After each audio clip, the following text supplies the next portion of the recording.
Porque lo primero es lo primero. Delante de un alegre y activo hijo, siempre hay una sabrosa hamburguesa o exquisitos hot dogs con papitas y tostones. Y detrás una amorosa y paciente madre que los combina siempre con el apetitoso ketchup La Famosa, por ser natural e insuperable en color y sabor. Porque lo primero es lo primero. De La Famosa, claro. Y La Famosa, lo más natural. Porque lo primero es lo primero. Delante de una feliz pareja, siempre hay unos gandules guisados con coco o un sabrosísimo mono de gandules. Y detrás, una sabia y tradicional herencia para cocinar tan sabrosos platos. Porque ella siempre tiene delante los gandules La Famosa, verdecitos, frescos y con coco. Porque lo primero es lo primero. De La Famosa, claro. Y La Famosa, lo más natural.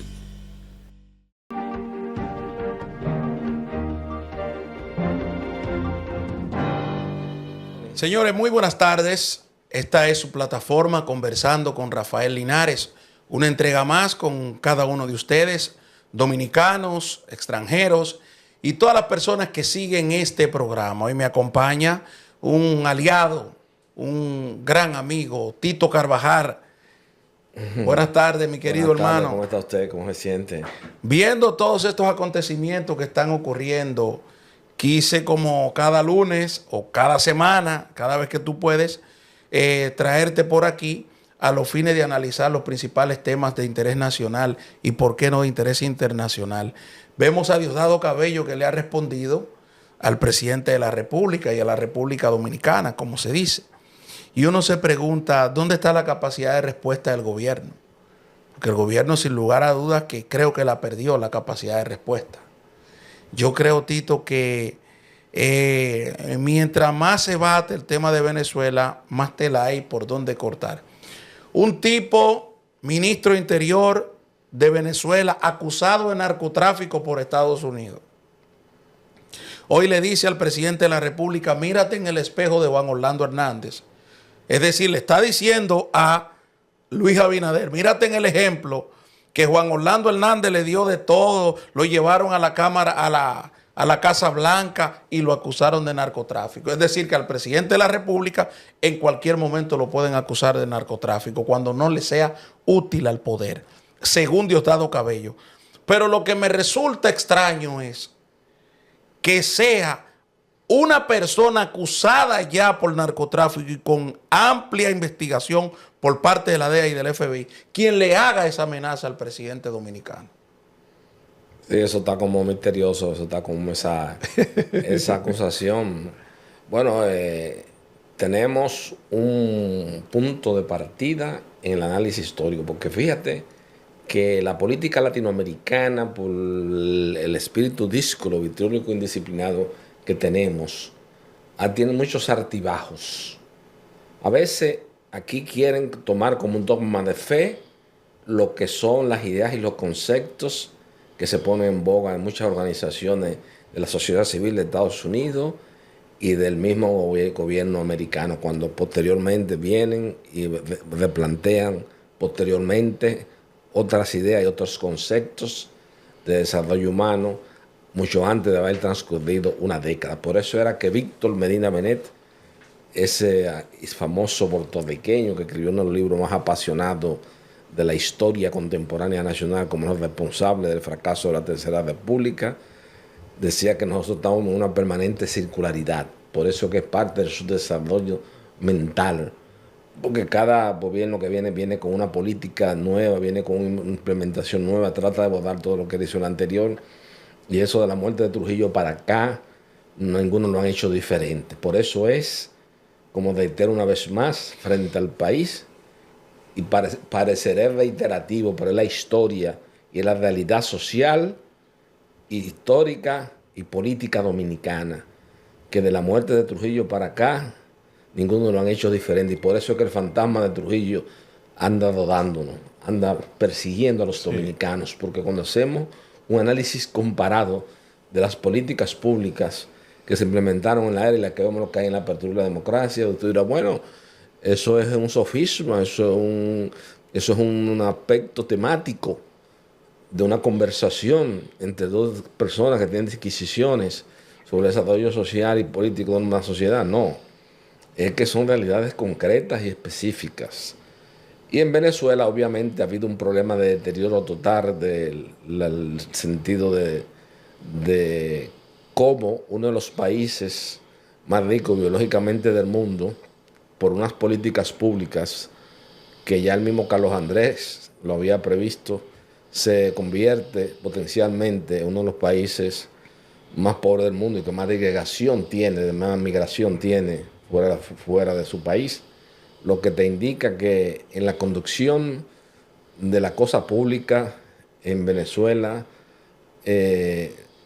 ha habido un fracaso total por parte de estas personas que obviamente se están enfrentando a una serie de situaciones que realmente en el aspecto internacional están quedándose en un escenario muy aislado. Porque ellos están confiando mucho en China continental y están confiando mucho en Rusia. Pero parece que le ha salido bien. Pero le ha salido bien porque tienen una inteligencia cubana internamente que tiene un control de cada metro cuadrado. Entonces eso hay que estudiarlo bien, hay que estudiarlo a fondo, porque quizás el sentir de las mayorías sea que Maduro salga del poder y que hay un cambio político en Venezuela. Esa es la realidad. Sí. Eso es una realidad no controvertida. ¿Por qué Maduro? Pero el hecho... ¿Por qué se ha hecho tan difícil la salida de Maduro? Por el control que tienen interno de la territorialidad de la República Dominicana. El mismo secreto por el cual... Venezolano. Sí. Por el mismo secreto por el cual Trujillo se mantuvo 31 años aquí en el poder. Que si no va Miguel Ángel Baidía y le dice a la gente, no se muevan de ahí que el hombre va a salir esta noche, estuviera todavía gobernando aquí este país. Sí, tuvieran los Trujillos. Tuvieran los Trujillos aquí todavía. Entonces eso es lo que pasa. Entonces, en Venezuela hay... Fíjate que ya el hombre que salió presidente ya salió huyendo. Ya ese intento ahora de formular la democracia y la conducción de los destinos del Estado de Venezuela vuelve de nuevo a ser un fracaso. Claro. Un fracaso total, claro. Porque hay que estar claro. Sí. Ellos tienen el control completo de su país internamente, entonces ahora cualquier situación que se quiera verle en una lucha con la democracia, todo eso desde el punto de vista del concepto, de las ideas políticas, es algo muy hermoso, una cosa, pero la realidad concreta, social, política y económica de lo interno de Venezuela es otra. Pero yo pienso que con la salida del mundo,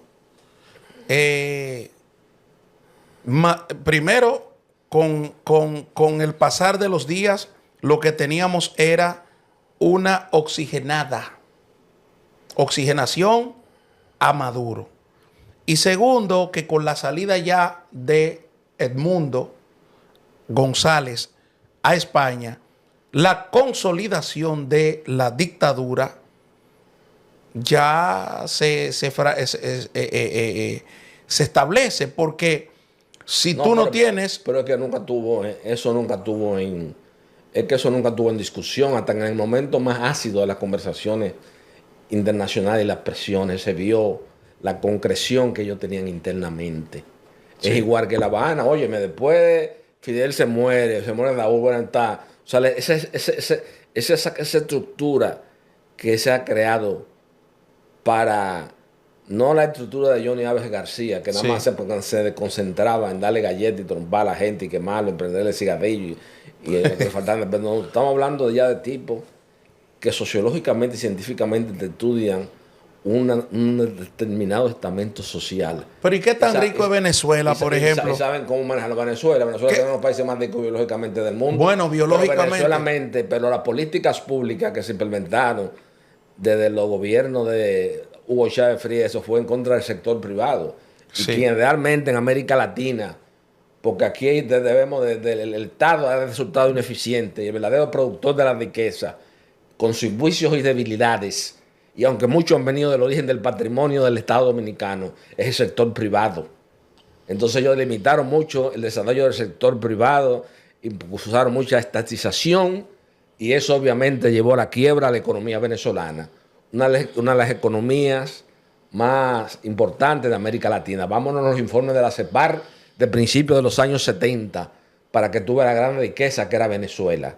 Incluso en la tradición oral dominicana, tú verificas a principios de la década del 70 y del 60, muchos dominicanos, antes de emigrar hacia los Estados Unidos, emigraban a Venezuela por el gran crecimiento que tenía Venezuela por el aumento súbito en el mercado internacional del precio del petróleo. O sea, Venezuela ha sido un país tradicionalmente rico en muchas materias, en la historia, en la geografía, en la literatura, en una serie de cosas. Entonces, estos tipos de regímenes con esas características, con esos elementos comunes, como es un régimen dictatorial de Maduro, que es un hombre completamente, es un innato, un analfabeto fundamental. Puede ser que políticamente tenga alguna habilidad, pero es un analfabeto funcional. Es un analfabeto funcional. O sea, ¿tú crees que con la muerte? No estamos hablando de, oye bien, de Daniel Ortega Saavedra.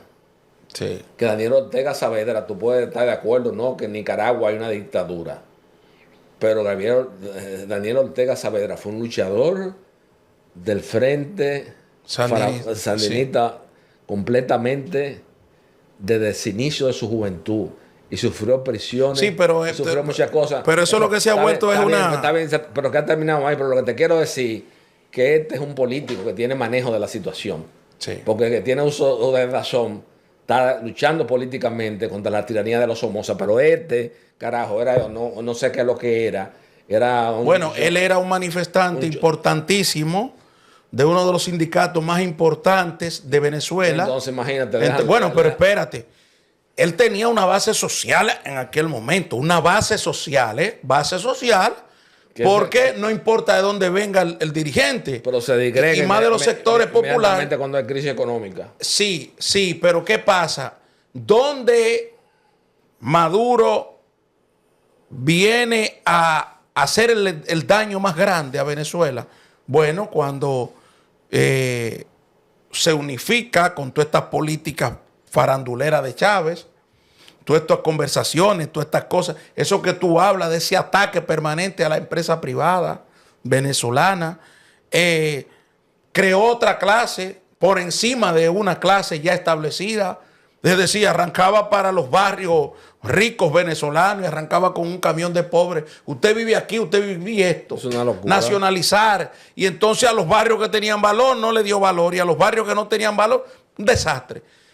Y no hablar... Bueno, por eso que los economistas de Nueva York dicen que hay que hacer un tratado, un ensayo de cómo el chavismo y su secuela ha convertido a uno de los países más ricos biológicamente del mundo. Me refiero a la biodiversidad, me refiero a la producción, a las empresas que estaban en pleno apogeo en funcionamiento al momento de ascender la conducción de los destinos venezolanos. Hugo Chávez Frías. Ellos dicen que tienen que hacer un estudio profundo y científico para determinar cómo es que ellos dieron esa involución tan acelerada de un proceso de una riqueza abundante, donde todo el mundo en América Latina, a principios de la década del 70, como te reitero una vez más, el sueño era emigrar a Venezuela. Mira lo que ha convertido ahora a la inversa, que Venezuela se encuentra en un estado disgregado, donde aquí en República Dominicana, en Colombia hay 2 millones y pico de venezolanos. Pero Colombia por lo menos Pero lo de que discriminan mucho. Sí, lógico, porque... Mucho. En Venezuela hay cierta tensión Pero mira, racial. déjame decirte una cosa. El que denigra al pueblo, al ciudadano común venezolano, y más en Colombia, que ha pasado un proceso histórico de lucha, de guerrilla, de esa división estructural entre conservadores y liberales, entre paramilitares y guerrilleros, entre guerrilleros y el Estado. Es decir, un pueblo que está, bueno, en manos de Petro. O sea, el que denigra a un ciudadano común y corriente venezolano no sabe necesariamente lo que puede pasar en su país, en unos países como ya hemos abordado el tema en Colombia. Tú viste la semana pasada que hubo en Bogotá una paralización que de transporte que no se pudo mover nada. Claro. Ahora tiene un ángel turístico inusitado por el tema de las riquezas. De la riqueza que tiene. Culturales, que lo puede tener Venezuela también. Lo puede tener Venezuela. Tiene también la hacienda Nápoles, tiene toda esa cuestión de la Fernando Botero, el Museo de Botero, que es una de las colecciones de pintores universales. Y playas paradisíacas. Playas paradisíacas. Ahí tiene también la cosa de de la isla de esta que está pegado, que es en el Caribe, que es donde va la mayoría de la gente, ¿no? Cartagena de India. Sí, Cartagena de India. Pero te voy a decir una cosa.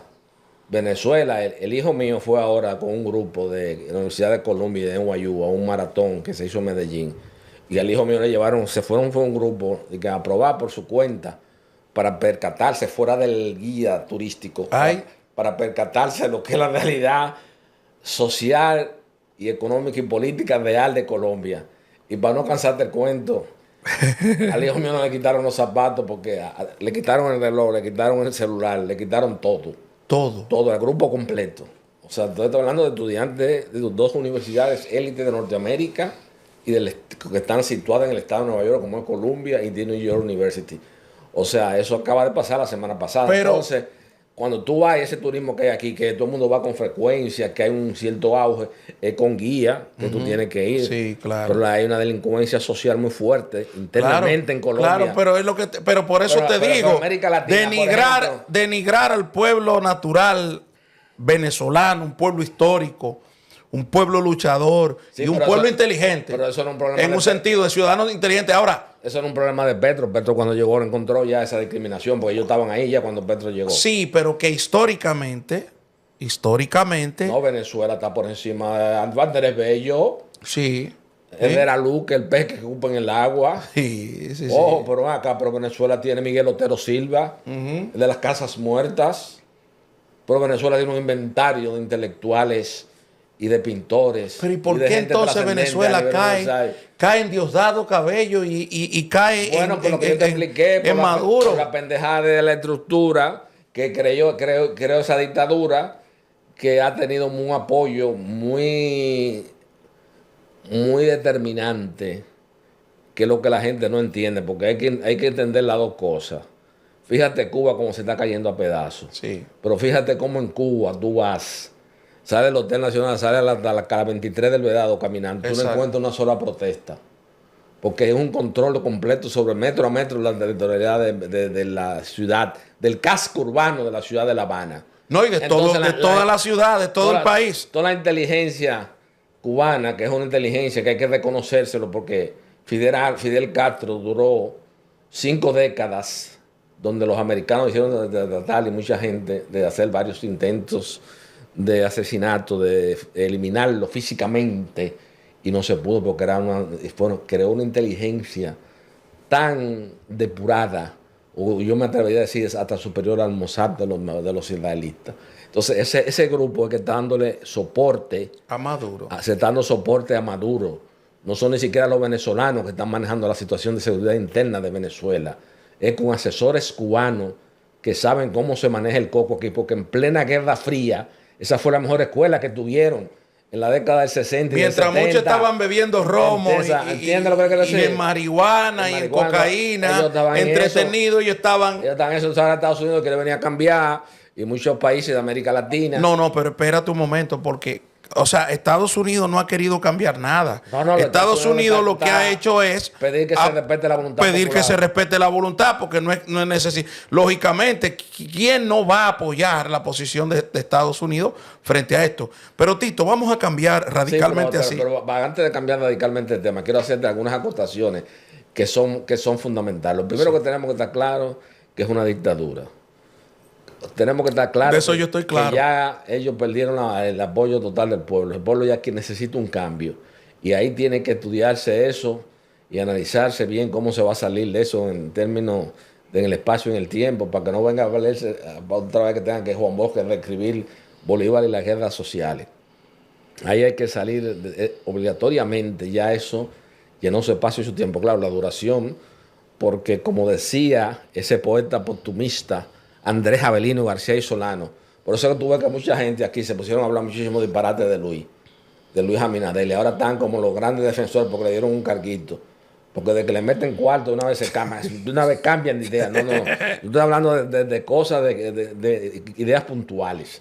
Entonces, gente que tiene... Y gente que Luis ha creído en ellos y lo que han hecho es un fiasco. Claro. Por ejemplo, mire ese lío de los semáforos. Sí. Hace una semana y media. Sí, pero ese es el hijo de Guillermo Gómez que está metido en eso. Es una protección que se le ha dado al hijo de Guillermo Gómez, donde la propia Milagrito Ortiz Bosch no ha podido entrar.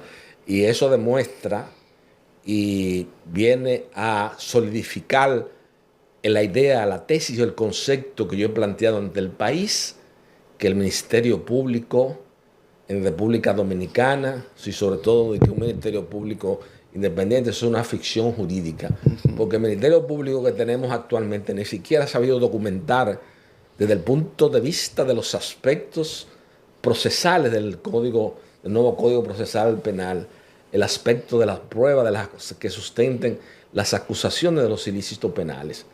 Pero con más razón tampoco ha tenido también la fuerza de manejar ciertas situaciones que el Estado Dominicano no puede, bajo ninguna circunstancia, escuela de pensamiento del presidente, desapoderarse de eso. Porque mira ese mismo caso del Intran. Ese caso vieron de estar preso ya hace tiempo. Sí. Yo oía que tú decías del señor Hugo Vera. No quiero caer en el plano personal porque todo el mundo ahora me dice, ahora tú quieres coger el papel del doctor Fadula. Después yo te dije la cosa de la muñeca de Carlucho con Manuel Estrella. Sí. Ya todo el mundo me criticó mucho. Bueno, pues está bien, me recojo. Pero vamos a hablar ya objetivamente.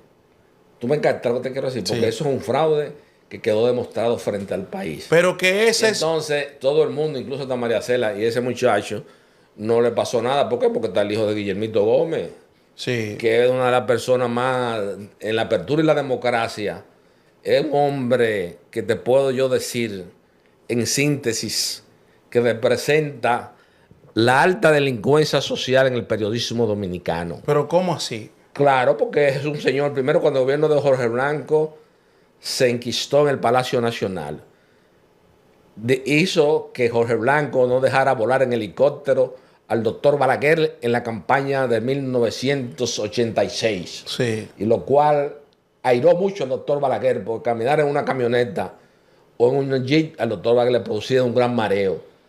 Y él, después de la verdad y afectivo, de la confianza del doctor Balaguer, por muchos secretos y muchas cosas, pero Balaguer también lo botó de allá. Le dijo, usted se me va de esta casa. Botaba como un perro. Guillermo Gómez era de la confianza de Balaguer. Y Balaguer lo votó. Y después cambió para Jorge Blanco. Entonces, cuando Jorge Blanco hizo, te digo todo lo que hizo una lista que yo no sé, como yo no me explico en el espacio y en el tiempo. Porque aquí hay mucha gente que son guapas, que si yo qué, que si tú me agredes, yo te agredo. Pero es de la boca para afuera, porque ese señor, de acuerdo a los hechos delictivos que él ha cometido en la sociedad, debiera de estar muerto hace tiempo. ¿Pero y por qué? Porque fíjate, cuando lo vieron Jorge Blanco... Pero muerto así, o sea, no. Cuando vieron Jorge Blanco asesinado, ¿qué le pasó al hombre que tú... A Bonilla, a Rodrigo Lara? ¿Qué fue lo que le pasó al hombre? Al de Colombia. A Rodrigo Lara Bonilla. A Rodrigo Lara Bonilla. Bueno, pero está bien, pero son circunstancias diferentes. Lo que te digo, comparar a Rodrigo Lara Bonilla con Guillermo... No, compararlo. Porque estoy diciendo que aquel era un símbolo de la moralidad. Sí. Pero te quiero decir la forma que murió. Es a lo que yo me refiero. Lo que te quiero decir es... Bueno, aunque dice William Rodríguez Abadía, hijo de Miguel Rodríguez Orejuela, sí, en un libro que escribió, Yo soy el cartel de Cali. Los hijos del cartel de Cali. Yo soy hijo del cartel de Cali. Yo soy hijo del cartel de Cali. Creo que fuiste tú que me lo regalaste. No, sí, exacto. Claro, yo hace como 3 años que lo leí. Sí. Él habla de Rodrigo Lara Bonilla. Sí. Deja de entrever algunas cosas de él. Sí. Y recuérdate que Rodrigo Lara tiene un hijo, Rodrigo Lara Restrepo. Una historia muy interesante. Pero te iba a decir eso, o sea, Guillermo Gómez es un periodista que todo el mundo lo conoce hasta el día de hoy. Pero el periodismo es un oficio secundario de él. ¿Por qué él es abogado? Porque él no es abogado. Él lo primero que hacen es grabar conversaciones. Cuando Ramoncito, mi primo, tenía el reinado de este país, tenía todo el país a su pie del Banco Intercontinental, y Guillermo Gómez iba toda la mañana a rendirle un informe de conversaciones intervenidas que él hacía. Él le ganó el negocio, se le quitó el negocio a Fran Cabral Carcaño. Tú no ves que Fran Cabral Carcaño está por ahí ladrándole a la luna que no sabe ni cómo se... No, ya está muy mayor. Ya. Entonces... Fran debe tener 80 y pico de años, ¿no? Él enseñó también al hijo, al que está en el plan del Intran. Y todo el lío del Intran, para que tú lo sepas, con los semáforos, no se ha originado porque como aparece el de compra de contrataciones, que viene y yo... El problema era espionaje. Por el espionaje se originó. que hicieron un chantaje a una gente, hay cierta gente que no se den al chantaje. ¿Entiendes lo que te quiero decir? Sí. O sea, porque aquí todo el mundo nos conocemos. Aquí todo el que chantajea se sabe quién chantajea. Sí. ¿Quién chantajea? Aquí hay un destacado dirigente político que hoy ostenta una función pública importante, que su oficio particular es ser un chantajista profesional. Eso hay que decirlo claro. Bueno, pero imagínate, aquí hay cosas eso hay que decirlo claro. Pero entonces, volviendo al tema de Guillermo Gómez, sí. Y yo mirando al señor presidente que está haciendo un esfuerzo realmente loable porque el país salga adelante, cuando se ve ese tipo de situaciones que ensucian las cosas de la administración de los bienes patrimoniales del Estado, pues uno se siente un poquito como desalentado. A veces uno comienza a evocar tesis históricas de un profundo pesimismo sobre el origen y el destino del pueblo dominicano. Pero el Ministerio Público está ahí, no se ha actuado. Entonces, aquí tiene que haber tú mismo dijiste con mucha propiedad, porque ya que hay que empezar eso. Ya que empezaron en los restaurantes a bocear el ladrón. Sí. Porque aquí hubo uno ahora que en estos días lo descargaron en una sentencia de la Cámara Penal de la Suprema Corte. Yo lo entendí bien. Porque también hay un populismo político, un populismo en la jurisdicción penal. Y también en ciertos poderes fácticos en medios de comunicación que quieren incidir en la decisión de los jueces sin conocer el procedimiento probatorio. Aquí hay un bandidaje colectivo. Hay un bandidaje colectivo. Demasiado jueces, fiscales, Ministerio Público, o sea, desorden. Pero sobre todo el Ministerio Público, porque los jueces, yo te puedo decir... Pero hay jueces también metidos en la vaina. Pero yo te puedo decir que si hay un estamento de la sociedad, oye bien, que te lo digo yo, si hay un estamento de la sociedad dominicana que tiene coacción de grupo, es el Poder Judicial. Claro. Con todo lo que se ve. Pero sí, pero ¿qué pasa? Hay cosas... Pero tú tienes que referirte a jueces de la jurisdicción penal, que son los que conocen las cuestiones de orden público, de crímenes y delitos contra la sociedad, contra los bienes, contra los servicios interiores del Estado. Pero después, en sentido general, la justicia civil, laboral, comercial, todo eso se maneja con mucha eficiencia en República Dominicana. Hay que reconocerle eso. Bueno, por ejemplo, ahora se dijo que Luis Henry Molina, porque también eso es otra cosa. Sí. Y yo te voy a pedir... Pero vamos a dejar a Luis Henry Molina para después de la pausa. Sí, pero déjame decirte esto, espérate. Sí. Tú que eres un joven periodista, no, porque tú no eres periodista. Porque los periodistas lo que están ahí de pesetero pidiendo los cuartos, o hablar bien de fulano, que esto, que lo otro, que está hecho la cosa más ineficiente, que el hombre que esto, que lo otro. No. Tú eres un estudioso y un político de la sociedad que te ha convertido en una especie, como decía Pedro Fernández Pey, en una especie de nihilista, contradictor de paradigma y de verdades sistematizadas. Tú eres un cuestionador, una persona rompiente en la sociedad. Sí. Y yo lo que te pido, como hermano que soy tuyo, que al momento de emitir los juicios, y tú lo haces muy bien, pero aquí en la cosa se habla demasiado disparate en las redes sociales. Por eso es que tú has cogido tanto auge a la desaparición de Fernando Civilio. Tú has cogido tanto auge en las redes sociales, porque el 90% de lo que tú ves en las redes sociales son basura. Yo nada más oigo 2 personas en las redes sociales, que a ti y a Fadur, porque me gusta a veces su estilo sí. medio... Y que es un intelectual, medio que es un intelectual, un hombre leído. Pero después la mayoría, eso hablando disparate, y que van a tener que eso, qué, y que lo otro. Hablan 10.000 disparates, que ya eso lo que está haciendo es que este país, y oye bien, eso es lo que quiere un grupo de gente, sí. que este país se quede sin gente sin credibilidad. Claro. Por eso es que yo... Y sin gente sin capacidad. Por eso es que yo defiendo a capa y espada al presidente de la República. No, yo espérate, ahí es que tenemos tú y yo problemas. Pero vamos a una pausa para que tú lo defiendas ahora, señores. Y enseguida volvemos.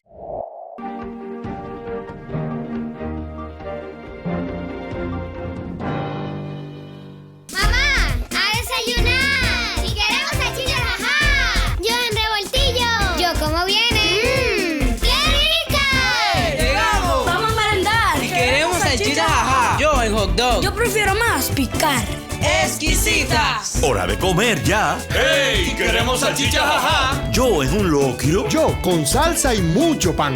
Deliciosas. Y tenemos que cenar. Y queremos salchichas, ajá. Yo guisadas y con fritos. Yo con papas y a la brasa. Nutritivas. Y mañana Dios dirá que queremos salchichas, jaja. Vienas de cóctel, de pollo, de pavo y picantes. Jaja, para todas tus comidas.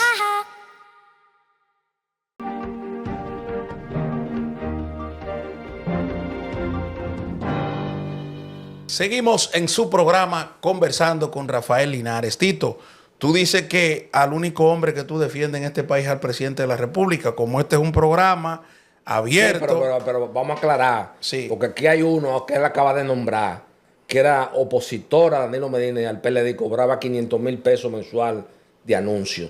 Yo hablo con la autoridad moral de que nunca he recibido nada del Estado.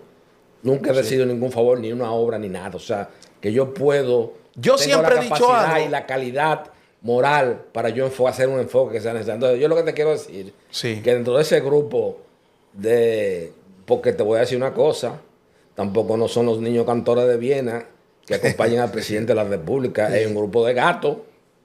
Bueno, yo pienso que uno de los principales errores que él ha cometido en estos últimos días pero no es que no lo va a traer de es Suiza. Mantener una serie de funcionarios Pero ahí. que no lo va a traer de Suiza. Oye, bueno, pero espérate. Pero yo lo que te quiero decir... Por los escándalos, por ejemplo, mira, el ministro de la Vivienda, escándalo tras escándalo.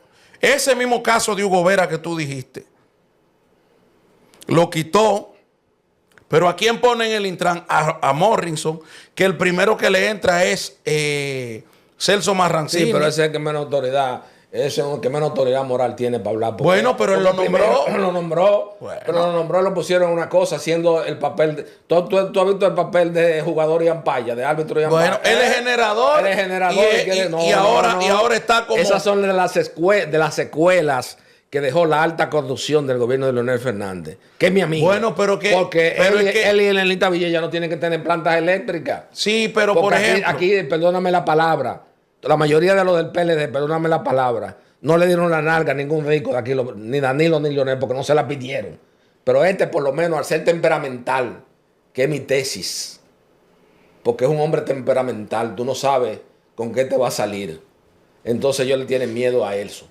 Entonces, en base a eso, él se ha impuesto, en base a esa característica peculiar de, su personalidad. ¿Y tú no Entonces, él amanece. Fíjate una cosa. Un hombre que es capaz de la persona que en este país, cuando aquí en este país nadie pensaba que Luis Abinader podía llegar a la presidencia. Yo mismo estaba en el 2016. Yo estaba en un entierro del papá de Andrés Lugo, del doctor Andrés Lugo Vizcaíno, que tiene un hijo que es de la gente de... Sí. Y ahí estaba Luis sentado al lado de mí. Yo me paré y me cambié para decir, este hombre cree que va a llegar a ser presidente. Y mira la paradoja de la vida, llegó a ser presidente, pero es un presidente, lo que te quiero decir, que es un presidente atípico con relación, porque fue un hombre que es capaz de que cuando en ese momento nadie pensaba en que Luis Abinader era un proyecto político viable, Roberto Fulcar fue el que se fajó y se tiró eso arriba. Pero volvemos a lo mismo, mira cómo han maltratado. Entonces, después por un chisme de cosas de corrupción, fue él frente al rumor público, y frente a una serie de indicios, cosas, cuestiones que habían, que hizo, sacrificó su figura política más importante. Eso no lo hace todo el mundo. Leonel Fernández lo que hizo fue proteger a muchísima gente. Cuando los americanos pidieron a Medina en extradición, ¿qué pasó? ¿Y lo pidieron en extradición? Pues tú lo sabes mejor que yo, porque tú manejas más esos datos. Tú lo sabes mejor, no está aquel irónico, porque tú sabes que él está pedido en extradición. O que se pare en Puerto Rico por error, que vaya en un vuelo. O que se vaya en una lancha para allá afuera para que tú veas. Y que lo agarren en alta mar para que tú veas. Que sepan, ellos ni siquiera a la playa se va a bañar para que no vengan a buscarlo hoy en un yequí. Sí, al estilo de Ociel Cárdenas, que se lo llevaron, se fue a bañar y cosas ahí. Y se lo llevaron. Lo fueron llevando para alta mar. Entonces, yo lo que te quiero decir, que una persona así, que por una cuestión te manda una señal de una moral social que quiere imponerle a su gobierno. Ahora, de que se le pueda imponer, no se le va a imponer, porque obviamente esto está compuesto por dominicanos y por un paquete de tigres. Sí. Y además, el ADN de esa cuestión, mira ese mismo Carlos Bonilla que tú mencionas. Ese le dieron el canódromo, hicieron una serie de negocios, porque esa es una persona que yo podría decir que goza de la intimidad del presidente de la República. Es una persona cosa, con lo cual me extraña mucho, porque él es una persona que él, en sus términos personales, es lo que yo quiero decir. Sí. Ha mandado señales de que al que mete la pata le dan para abajo de una vez. Porque te acuerdas aquella vez con el asunto de Nene Cabrera y la pintura y toda esa cosa que presupuestaron 500 millones de pesos, 500 millones de pesos, perdón, para una lata de pintura, y lo que gastaron fueron, yo creo que fueron 3 cubetas de pintura popular. Fue lo que gastaron y se robaron el dinero. Inmediatamente él lo sancionó quitándolo del cargo. Tú me captas lo que te quiero decir. Pero volviendo al tema, oye bien, que no me quiero distraer del Mortenson, porque yo que te voy a decir una cosa. También el dominicano, como decía el poeta Balaguer en Los Carpinteros, el dominicano tiene la rara peculiaridad, aunque el poeta Balaguer lo hace en una forma simbólica, anecdótica, de un paisaje campesino dominicano, de 2 viejos que criaron a un muchachito y lo encontraron en la calle siendo huérfano y lo criaron y ascendió en la Montonera a un puesto público importante, uno de esos gobiernos de Horacio Vázquez. Y entonces después la señora se quejaba ante el viejo que está sentado en una hamaca en la casa. Ay, quiero ir a ver a fulano, el hijo, no me acuerdo el nombre, cómo era que se llamaba, el muchacho que ellos criaron. Y a ella misma se le hacía difícil verlo en el poder porque él no se daba cuenta. Entonces una vez llega allá a la casa quejándose amargamente con su esposo. Y el viejo le dijo, ay, fulana, si tú quieres saber quién es Carlito, dale un carguito. Sí, dale un carguito. O sea, que hay mucha gente que se le va la S fecal a la cabeza. Entonces se convierten en gente que son potenciales enemigos. Ahora están aspirando, aquí tenemos 50 aspirantes a la presidencia de la República. Luis Abinader, por lo menos en el primer cuatrenio, ha pasado la prueba de ser una persona que con cierta responsabilidad ha enfrentado los problemas internacionales de la República Dominicana. Pero hay ese grupo de guaremates, porque eso es un grupo de guaremates. pero espérate. Vamos a analizarlo todos. Que tú eres amigo de ellos y por eso que tú lo defiendes. No.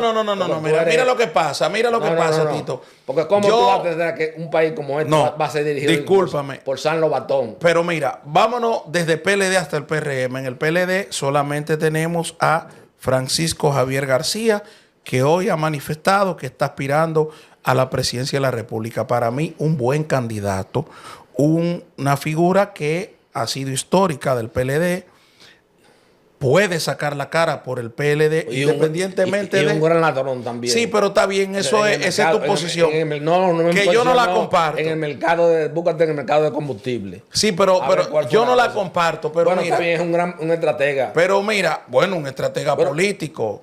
Y es un hombre de la estructura del PLD. Ahora, en el PRM, cuando tú te vas, fíjate cómo yo te lo estoy analizando. Tú tienes en el PLD un buen candidato. Una persona que para mí puede sacar al PLD hacia adelante. Porque está haciendo oposición al día de hoy. El único. En el PLD, en el PRM, tú tienes a un grupo de muchachos que el que me parece que está mal. Producto de que el presidente dijo, yo no voy. Entonces surge Yayo San Lobatón, Carolina Mejía,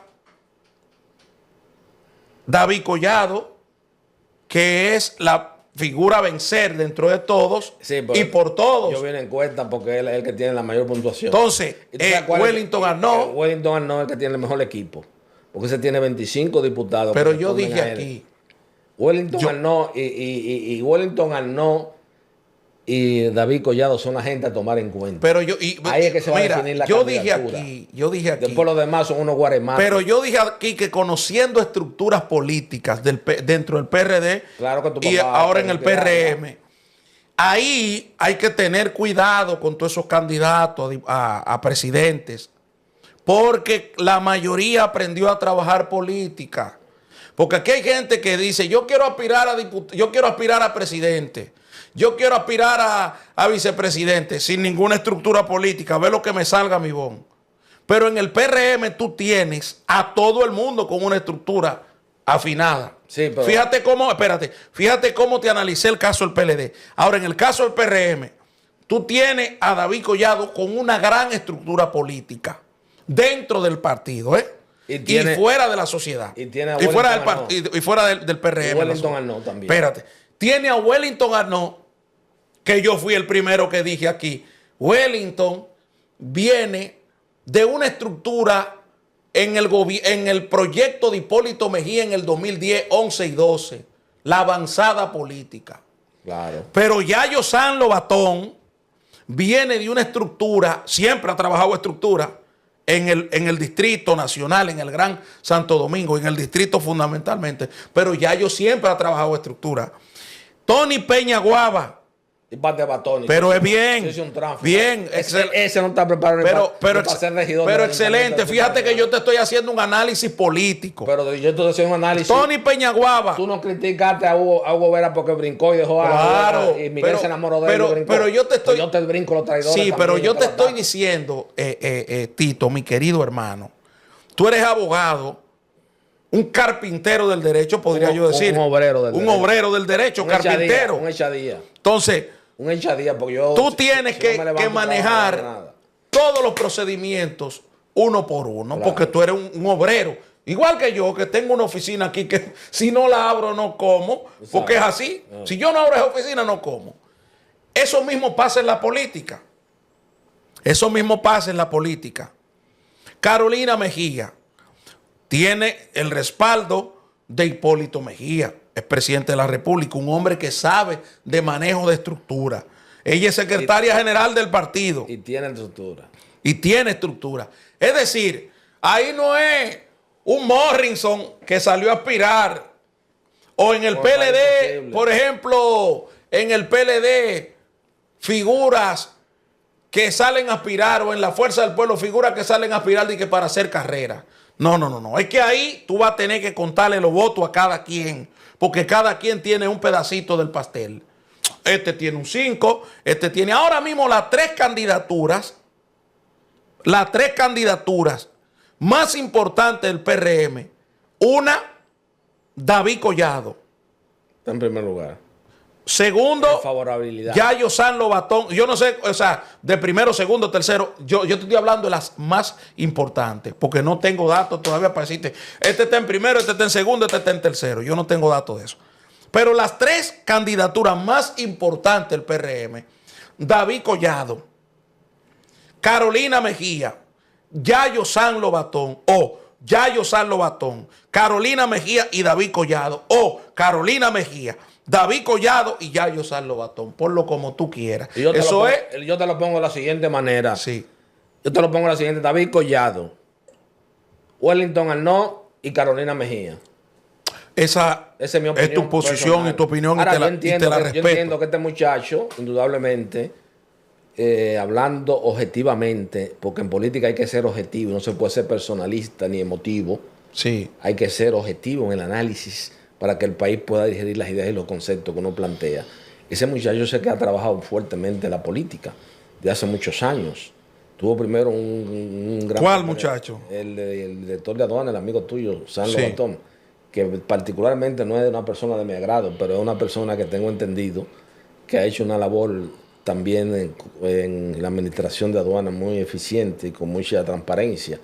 Y él sí es un activista político que tiene una experiencia acumulada, pero yo he visto encuestas sectoriales que se han hecho gente del sector privado de aquí, gente del grupo selecto de aquí, que aprendieron por dónde se le entra el agua al coco, que el que tiene el mayor índice de favorabilidad al momento, al corte, porque eso puede cambiar. Claro, porque estamos...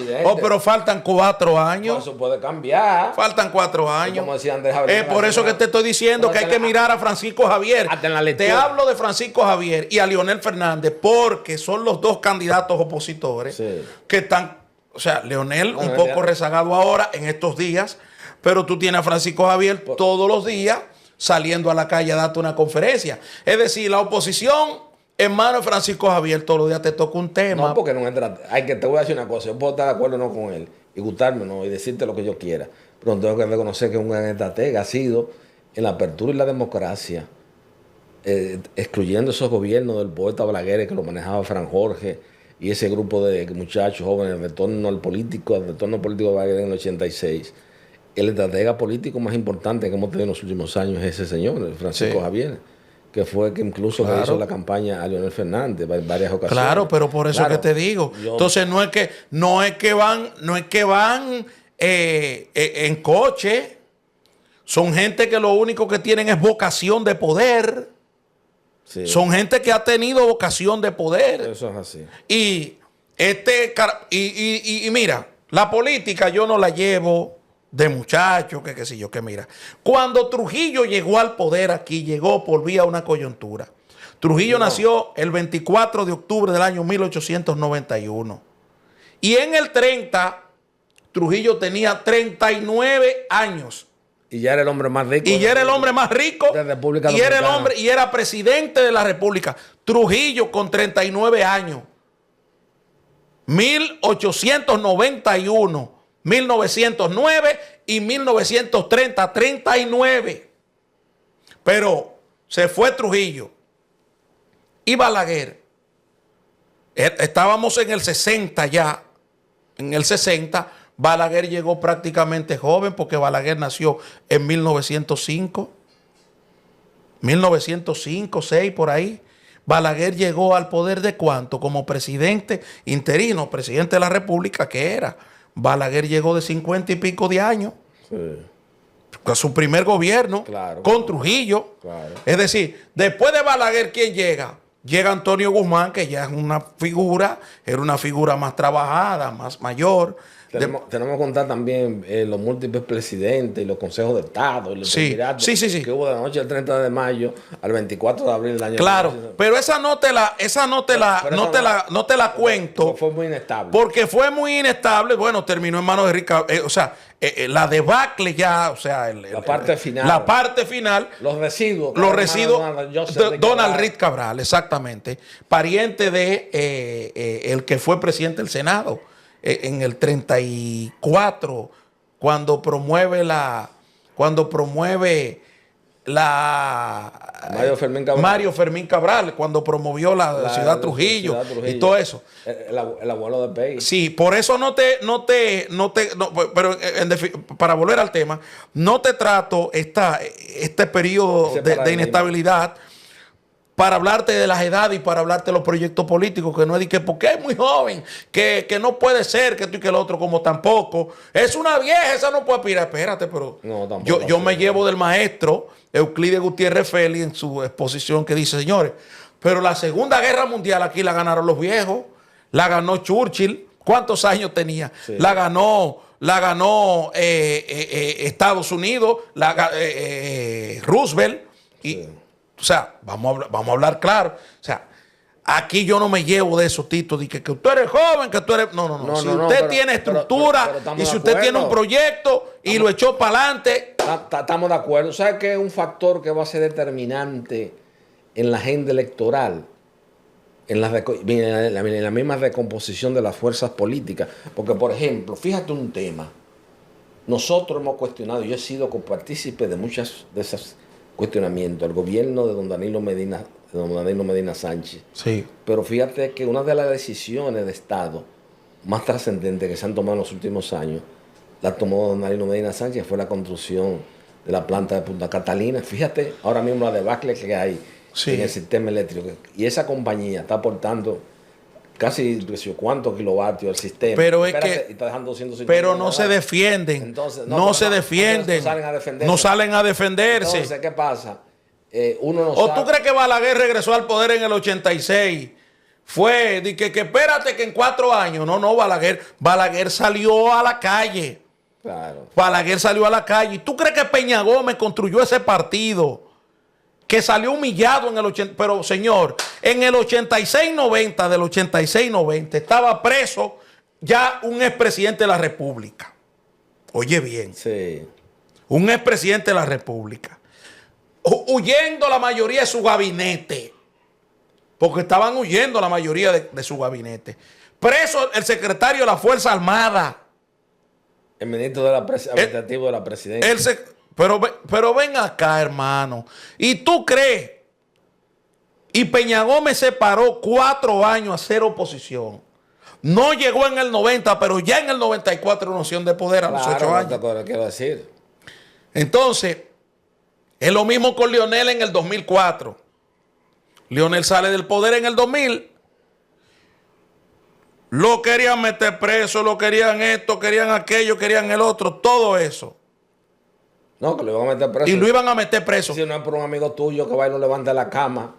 Le dijo, venga, ¿cuál amigo un mío? amigo suyo, no se apure. No quiero crear fricciones ahora. Pero déjame decirte, y entonces, pero es saliendo para la calle. Exacto, y es defendiendo tu obra de gobierno. Ya te he puesto 3 ejemplos. Balaguer, Peña Gómez. ¿Por qué Jorge Blanco no sirvió más nunca? Incluso que eso se tradujo hasta la familia, por Dios. Por llevarse de Guillermito Gómez. Por tener a Guillermito Gómez, como dice Morel Celda. Porque Guillermito Gómez fue que lo involucró en todas esas cuestiones, de esas cosas. Pero si Jorge Blanco se le para a Balaguer como un hombre, y dice, aquí yo venga, tránqueme, Balaguer no lo hubiese podido aguantar. Porque acuérdate que eso es lo que te quería decir, que vino un proceso de inflación, que hasta ya al final de los 90 no tenía que hacer fila. Yo tenía que amanecer, yo me acuerdo en López de Vega, donde está el supermercado nacional actualmente, que era un monte. Sí. Amanecer para yo coger en la bomba de saco gasolina. O sea, había un estado de ingobernabilidad como consecuencia del concepto, la idea que tenía Balaguer de que hizo la presa de Higüey Aguacate, todas esas cosas, con recursos propios, sin acudir a préstamos internacionales. Y entonces las finanzas dominicanas estaban un poco maltratadas. Sí. Entonces, eso obviamente cuando la situación económica desciende, en todas las actitudes geográficas, no importa la ideología política o las creencias religiosas, cuando se erosiona la parte política, se erosiona la gobernabilidad. Entonces, por eso es lo que yo te digo a ti, que ahora mismo nosotros, cualquier pronóstico electoral que hagamos esta noche ante el país, estamos cayendo en el campo meramente especulativo, porque hay un tema que es trascendente para lo que tú has dicho, que no lo hemos tomado en cuenta hasta ahora en este programa, que es cuál va a ser el impacto de la reforma tributaria que necesariamente e indefectiblemente tiene que realizar el señor presidente de la República para darle continuidad y gobernabilidad y sostenibilidad financiera al Estado. Entonces, ahí va a venir muchos problemas. Aquí hay gente que no paga impuestos, que le gustan estar opinando mucho del país, muchísimas empresas también, que salen ahí, van a Romana, no se van a Estados Unidos de casualidad, porque el comprobante de Estados Unidos no se aplica aquí, porque hasta eso, si no le metieran los viajes también, porque van a Don Pepe, van aquí. Bueno, pero espérate, que si Don Pepe es una empresa, sí, pero de una empresa, y yo me voy a comer 10,000 pesos, 15,000 pesos, 20,000 pesos, está bien. Oye, yo tengo derecho, dame mi comprobante para yo reportarlo allí. Él te lo da, pero en una empresa nacional, una fiesta, una comida de un domingo, de un ejecutivo, no venga, y es verdad que en eso los economistas que han estudiado sectorialmente el esquema actual del fiscal, hay que reconocer que hay muchos abusos, porque hay mucha gente cargándole cosas que no son como consecuencia de la tributación del trabajo natural. Porque el hecho que tú digas un domingo, déjame salir a comer con mi familia, eso no es una actividad propia de una empresa, es un desarrollo comercial, es una actividad que tiene que pagar. No, pero eso es relativo, porque cuando tú te tienes que ir de la empresa a las 7 de la noche y tú te vas a las 10, eso no es una actividad de la empresa. Eso tú tienes que irte a una actividad familiar. Problema, por ahí es que viene la reforma. Finalmente. Y viene, tú sabes también, la ampliación de la base del ITEVI. Finalmente. Que yo hiciera, oye bien, lo que pasa es que en este país el señor presidente, perdóname la palabra, ni Balaguer ni nadie, porque aquí hay un grupo de periodistas que lo que le han hecho más daño que bien a este país, porque se priven en que son sino los que criaron y le dieron formación moral, religiosa y cívica a la Madre Teresa de Calcuta. Luis Eduardo Roras Iglesias, Juan Bolívar Díaz Santana, Marino Zapete y un grupo de esos periodistas. Si en este país, oye bien la idea, porque aquí nadie ha planteado eso con responsabilidad. Si en este país se hace como se han hecho en otras latitudes geográficas similares a la nuestra, aquí se hace una amnistía fiscal general y vamos a meter a todo el mundo, a registrar a todo el mundo.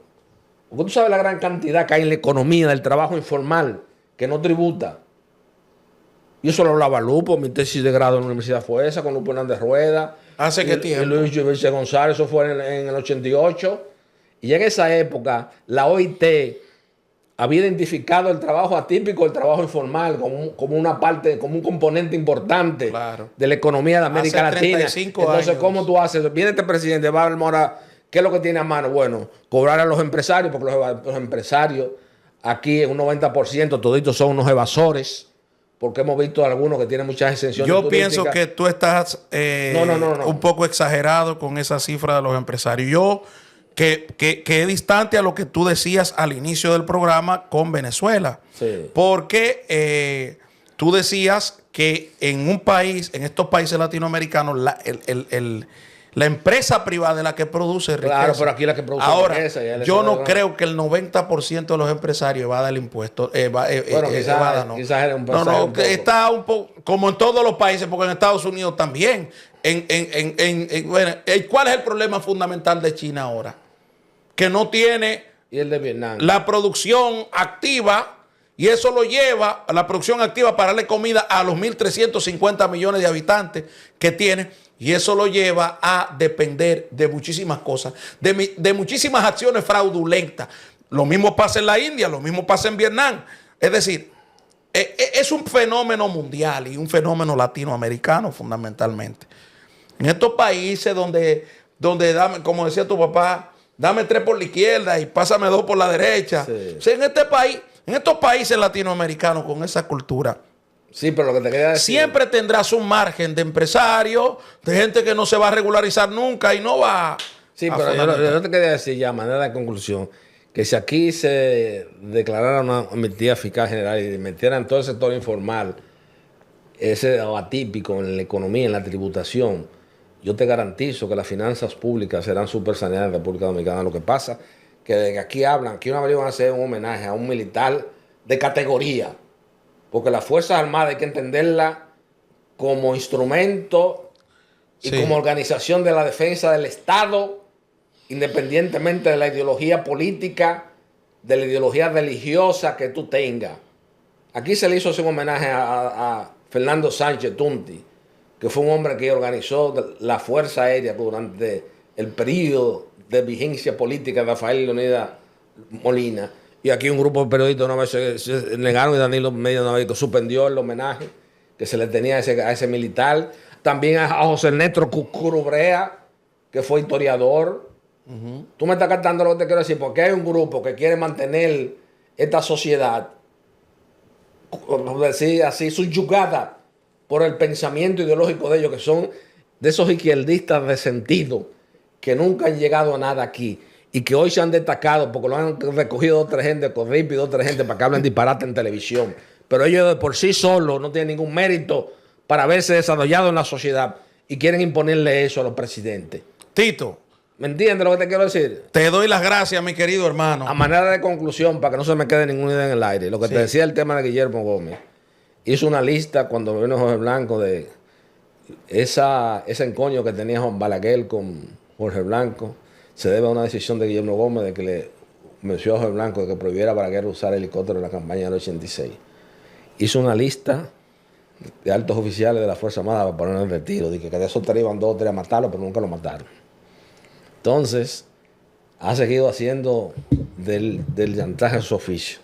Por eso fue, como me dijo Morel Celda un día, que cuando Jorge Blanco, cuando se declara al poeta Balaguer al retorno del poder político y a la conducción de los destinos nacionales en el año de 1986, Adriano Gómez, el hermano de Guillermo Gómez, por el ojo de la cerradura, fue de Jorge Blanco, a la casa de Jorge Blanco, a decirle que había que darle un dinero porque ese viejito venía al poder otra vez y lo iba a perseguir a todito. Y ahí estaba Guillermo Gómez y sacó una pistola. ¿Qué cuarto ni cuarto le han dado a usted? Dile a Morel Celda que te haga los cuentos. Venga, Morel Celda sí conoce las interioridades. Tráemelo aquí a Morel Celda. ¿Tú crees que él lo diga aquí? Sí, lo digo, tú sabes que Morel es mi tío de la vida. Señores. Pero lo que te quiero decir es que hay cosas que no se ven, como decía Juan, porque son más importantes que las que se ven, porque como una simple medida de que de no dejar a este hombre que andara en helicóptero toda la geografía nacional, que le hiciera mareo esa campaña, y cuando él vino, ¿qué hizo? Como al fin de cuentas la historia de un resentimiento de Tiberio, de Marañón, lo persiguió a todito y los lunes tenía al licenciado Guzmán Álvarez y él sentado ahí oyendo nada más. A gente que se robó, que hizo muchas cosas, que lo han hecho todito. Porque eso lo hicieron cuando Balaguer. Lo hicieron cuando el Consejo de Estado ni se diga. Sí. Porque en el Consejo de Estado tú buscas la caseta del Triunvirato del Consejo de Estado, cómo declararon las propiedades de Trujillo. Y eso da pena. Pero las después Balaguer en los 12 años hizo muchísimos millonarios. Todas las reses de Trujillo sí, se las llevó un grupo. Todas las tierras del Estado las cogió un grupo. Pero que todavía siguen. Y cuando Hipólito hicieron un desorden grandísimo. Después anda el hijo de César Cedeño con un sello todavía. Y como quiera no se acaba. Eso es una vaina infinita. Señores, muchas gracias. Muchas gracias. Esta es una conversación que siempre la vamos a tener Tito Carvajal y un servidor, Rafael Linares Guerrero, en esta plataforma, conversando con Rafael Linares. Tito, este programa también se va a retransmitir por tus medios también. Exacto, por el Canal 6, Canal Sol, el sábado de 9 a 10 de la noche. Y volviendo de 12 a 1 de la madrugada en el mismo canal, y por Supercanal 33 para todos los Estados Unidos de Norteamérica, la isla de Puerto Rico y Islas Vírgenes por satélite y por sistema de cable, cableando todos los Estados Unidos. Así es. Señores, muchas gracias.